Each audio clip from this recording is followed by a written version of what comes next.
বিসমিল্লাহির রহমানির রহিম। আমি ইশরাক হোসেন, ঢাকা ৬ আসন থেকে বাংলাদেশ জাতীয়তাবাদী দল মনোনীত প্রার্থী। আজকে নির্বাচন কমিশনে আমরা এসেছি একটা অভিযোগ দায়ের করার জন্য, এবং আমরা সেটি মৌখিকভাবে জানিয়েছি এবং আমাদেরকে জানানো হয়েছে যে এই ব্যাপারে ওনাদের যে একটা আইনি সেল রয়েছে বা এই ধরনের কমপ্লেন নিষ্পত্তি করার জন্য যে বডিটা রয়েছে তাদের কাছে ওনারা এটা ফরওয়ার্ড করেছেন এবং ওনারা ব্যবস্থা নেবেন বা দেখছেন, বিষয়টি খতিয়ে দেখছেন আর কি। কি ধরনের গত ৪ তারিখ রাতের বেলা কসমোপলিটন স্কুল নামে একটি প্রতিষ্ঠান, শিক্ষা প্রতিষ্ঠান, যেটা সূত্রাপুরে কাঠের পুলের অবস্থিত এবং সেটি একটি কেন্দ্র আমাদের ৬ আসনের।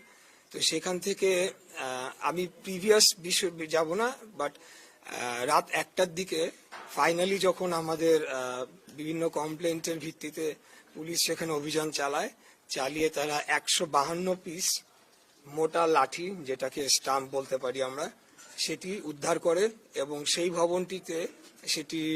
ভবনটির মালিকানায় রয়েছে আমাদের প্রতিদ্বন্দ্বী রাজনৈতিক দল জামায়াতে ইসলামী, এবং সেখানে জকসুর সম্ভবত একটা ক্লাব রয়েছে, যতটুকু আমি জানতে পেরেছি ক্লাব হিসেবে অভিহিত করা হয়। তো সেই ক্লাবের দরজা ভেঙে তারা এই মোটা স্টাম্প লাঠিগুলো তারা উদ্ধার করে। এখন এখানে বিষয় হচ্ছে যে আমরা বেশ কিছুদিন যাবৎ এই ধরনের একটা কমপ্লেন পেয়ে আসছিলাম। তো আমরা সেটা বিভিন্ন মাধ্যমে থানাকে অবহিত করার পরও তারা কোনো যথাযথ পদক্ষেপ নেননি। পরবর্তীতে আমি নিজেই ৪ তারিখ সন্ধ্যাবেলা সূত্রাপুর থানার ওসি সাহেবের সাথে কথা বলি এবং উনি তখন আমাকে জানান, ঠিক আছে, আমরা এটা ব্যবস্থা নিচ্ছি, আপনার তথ্যের সূত্রকে। তো আমি তখন বললাম যে আমার তথ্যের যিনি সূত্র তিনি আমার পাশেই আছেন, আব্দুল আজিজ, তিনি সূত্রাপুর থানা বিএনপির আহ্বায়ক। তো উনি বললেন, হ্যাঁ আমি ওনাকে চিনি, তাহলে ওনাকে নিয়ে গিয়ে আমরা এটা দেখছি। কিন্তু যেটি হয়েছে যে উনি কাউকে না জানিয়ে উনি ভবনে যান, যে মালিক পক্ষকে সতর্ক করে দেন, এবং সতর্ক করে দেওয়ার ৪ ঘন্টা অতিবাহিত হওয়ার পর আমরা জানতে পারি যে এরকম পরিস্থিতি। সেখানে 2টি পিকআপ ট্রাক আসে, পিকআপ ট্রাকে এসে বড় বড় বস্তায় করে বিপুল সংখ্যক লাঠিসোঁটা সেখান থেকে নিয়ে যাওয়া হয় এবং আগ্নেয়াস্ত্র রয়েছে বলে আমাদের কাছে আগের থেকেই অভিযোগ ছিল।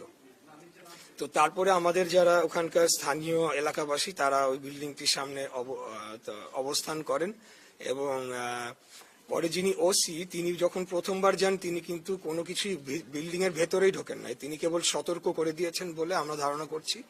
তো পরবর্তীতে তখন আমার কানে আসার পরে আমি আবারও কর্তৃপক্ষ বা ওনাদের সাথে কথা বলার পরে ওনারা সেখানে গেলেন এবং এসি কোতোয়ালি তিনিও ইনভলভ হলেন এবং সেখানে আর্মিও উপস্থিত ছিলেন। পরবর্তীতে এসি কোতোয়ালি তিনি সেখানে যাওয়ার পরে সেখানে যে তিনি অনেক কাল ক্ষেপণ করেন, অনেক সময় ক্ষেপণ করার পর পরবর্তী পর্যায়ে আমি ওনাকে খুব শক্তভাবেই বলি যে আপনারা এখানে রয়েছে, আপনারা যারা এটি চিনে আপনারা তাদেরকে ভেতরে ঢুকতে দিচ্ছেন না। 3 জন মাত্র গিয়েছেন অনেক বড় একটি ভবন সেটিকে সার্চ করার জন্য। পরবর্তীতে তিনি আরেকজনকে নিয়ে যাওয়ার পরে 152 পিস পাওয়া যায়, সেটি বস্তায় মোড়ানো ছিল, সেটা পিকআপে করে তারা নিয়ে যান এবং ওই লাঠিগুলো ছিল জকসুর ক্লাব বলে অভিহিত করেছেন। জকসুর ক্লাবের রুমে তালাবদ্ধ ছিল, সেই তালা ভেঙে তারা সেটিকে উদ্ধার করেছেন। তো আজকে আমরা এসেছি 2টি কমপ্লেন নিয়ে।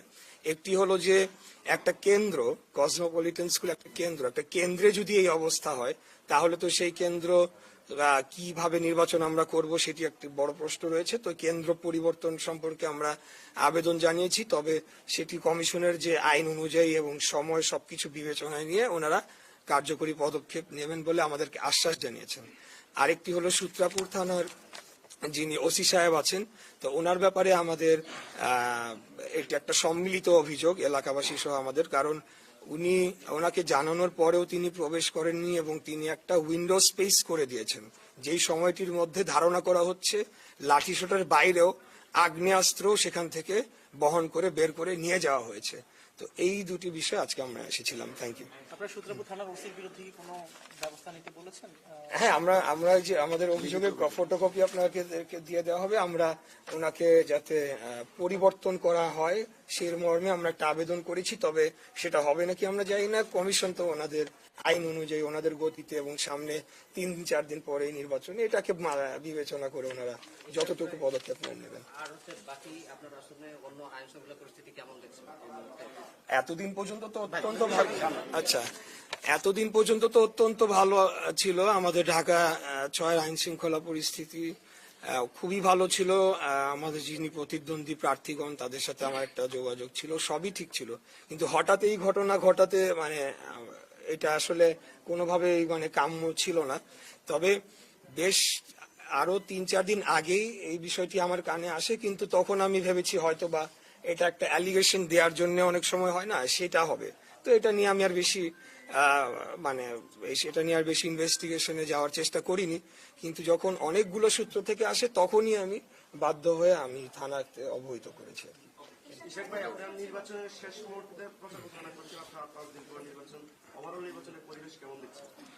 আমি তো মনে করি বাংলাদেশে আপনি যদি ইতিপূর্বের ইতিহাস পর্যালোচনা করে সব নির্বাচনকে আপনি পর্যালোচনা করেন তাহলে তো অত্যন্ত শান্তিপূর্ণ রয়েছে। তারপরেও আমি সবসময় এই কথাটা বলি যে তফসিল ঘোষণা হওয়ার দিন বা পরদিন শরীফ ওসমান হাদিকে যেভাবে হত্যা করা হলো, এই ঘটনাটা আসলে হৃদয় বিদারক এবং এখন পর্যন্ত কিন্তু এটার কোনো সুরাহা আমরা দেখলাম না।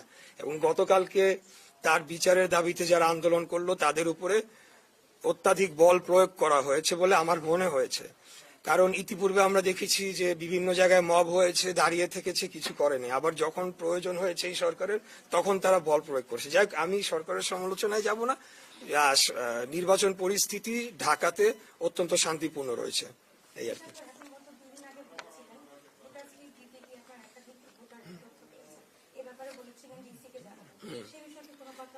জি, এই বিষয়ে আমাদের 2টি বিষয় আমাদের পরবর্তীতে নজরে এসেছে। সেটি হলো যে অ্যাপটা আপডেট করার একটা বিষয় ছিল, সেটি আপডেট হওয়ার পরে আরেকটু নিখুঁতভাবে এসেছে। কিন্তু তারপরেও আমরা দেখছি যে বেশ কিছু হোল্ডিং এ 15 জন 20 জন করে এক্সট্রা ভোটার, যেটা বিগত আওয়ামী সরকারের সময় এগুলো করা হয়েছিল। তো আমরা সেটার আরো বিস্তারিত টোটাল তথ্যটা কম্পাইল করার চেষ্টা করছি। এরা অবশ্যই ভুয়া ভোটার, বুঝতেই পারছেন, এবং সেটি আমরা আমাদের এটা তৈরি হলে আমরা ইসিতে জমা দিব।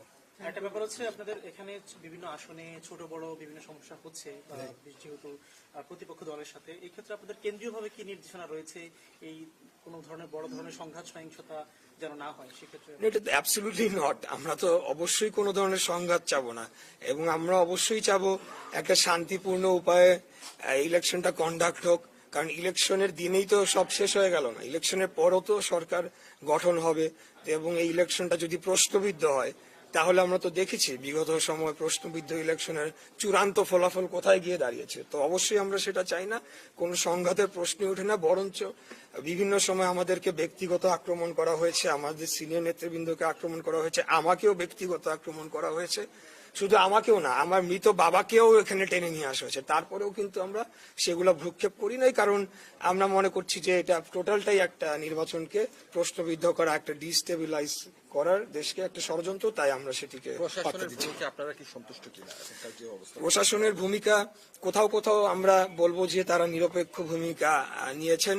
আবার যেমন পরশুদিনের যে ঘটনাটা, সূত্রাপুর থানার ঘটনাটি আপনাদের সামনে বললাম, সেখানে তো আবার কোনোভাবে নিরপেক্ষ তো বলাই যেতে পারে না, বরঞ্চ বলা যেতে হবে এক প্রকার সহযোগিতাই, একটা ক্রিমিনাল অ্যাক্টে সহযোগিতাই করা হয়েছে ঊর্ধ্বতন একজন থানা কর্মকর্তার কাছ থেকে। এটি আমি বলতে চাই।